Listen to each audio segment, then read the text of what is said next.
Welcome to the Slop Farm. Enjoy the video. You start by confirming the exact Apple ID and gathering proof of ownership. This speeds verification. Once done, check for any trusted device or phone number you can access.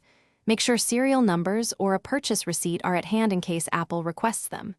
Next, go to iForget.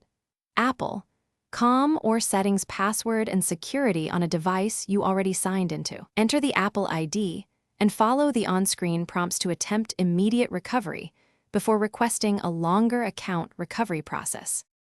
If you can't receive two-factor codes, start the account recovery request and provide a reachable phone or email for updates.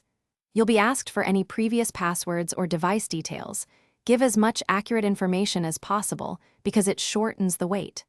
Once submitted, note the recovery ID and estimated timeframe displayed. Apple uses that to track your case. Make sure to monitor the alternate contact closely, and don't submit multiple requests since that can delay processing. When Apple approves your request, you'll receive instructions to create a new password and re-verify trusted devices. Follow them immediately to re-establish access. After resetting, sign out and back into iCloud, App Store, and other Apple services on each device to refresh keys and permissions.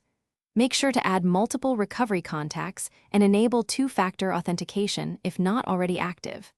If the process stalls, contact Apple support directly. Provide the recovery ID and purchase. Thanks for watching. Consider subscribing if we helped you today.